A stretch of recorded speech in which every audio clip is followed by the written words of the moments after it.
Chronic cholecystitis is another thing that you're actually going to run into quite often, and that's because it is the most common form of gallbladder inflammation.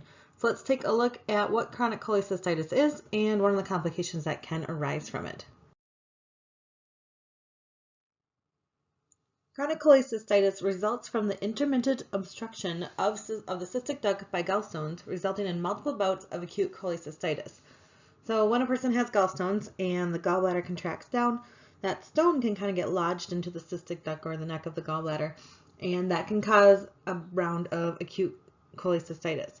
Now, if that acute cholecystitis resolves on its own pretty quickly, or the patient decides not to get any treatment because their pain resolved, then that stone might kind of dislodge itself eventually and everything kind of calms down and they're fine. Well, then the gallbladder, again, can push that stone right back into the neck and get it lodged again, and then they have what we call gallbladder attacks. So the more of these gallbladder attacks, the more biliary colic that the patient has, bouts of cholecystitis, leads to the formation of chronic cholecystitis.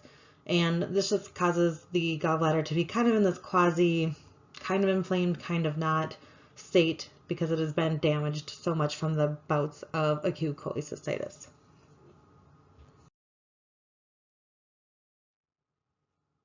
As I mentioned at the top, this is the most common form of gallbladder inflammation. What a lot of people don't realize is when they have these kind of little gallbladder attacks, that is causing damage to their gallbladder, and that is where the chronic cholecystitis can kind of stem from. Clinically, these patients are most likely going to have a significant history of having cholecystitis or having gallbladder attacks or biliary colic. Once they've moved into the chronic cholecystitis level, they're going to have a non-tender palpable gallbladder. It's just going to be kind of bulbous and large. The doctor should be able to feel that. They might have some intermittent right upper quadrant pain, but nothing that is severely painful to possibly bring them to the ER. And they might have an intolerance to fatty meals. As a person who has gallstones, you might figure out or be told by a doctor to avoid fatty meals because we know that bile is excreted when we ingest fat. And so if you don't ingest as much fat, then the body doesn't require your gallbladder to push out as much bile. And so you can kind of stave off some of those gallbladder attacks and kind of manage your symptoms with your diet. The prognosis of cholecystitis is typically good because most likely people are going to have the gallbladder removed through a cholecystectomy. But if the gallbladder is not removed, chronic cholecystitis has been linked to porcelain gallbladders. Because this is the most common form of gallbladder inflammation, we want to make sure that we also understand what it looks like by ultrasound.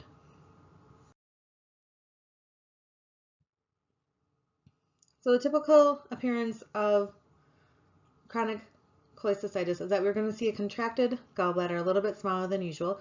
The wall might be borderline thick. If they are going through a current round of cholecystitis, then we're going to have that enlarged gallbladder wall.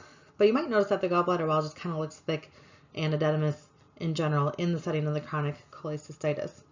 The other thing that we're most likely going to see as well is a stone within the gallbladder. That stone might be mobile, or if it has lodged itself down into the neck, then we might expect that the patient's going to start having pain and another round of acute cholecystitis occur.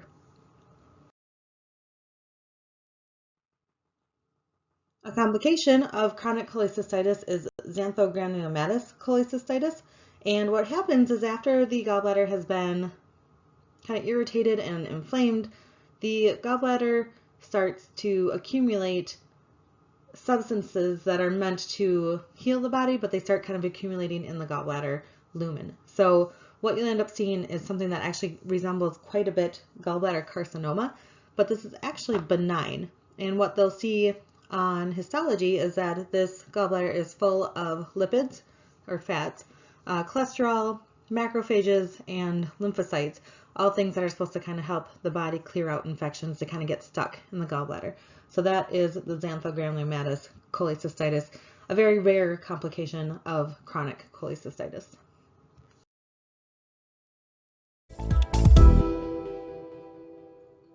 So the biggest thing to remember with chronic cholecystitis is that it is going to be more prevalent in those with multiple bouts of acute cholecystitis.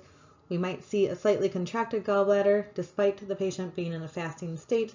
We'll probably see a stone in there, and we might see a borderline thickened gallbladder wall.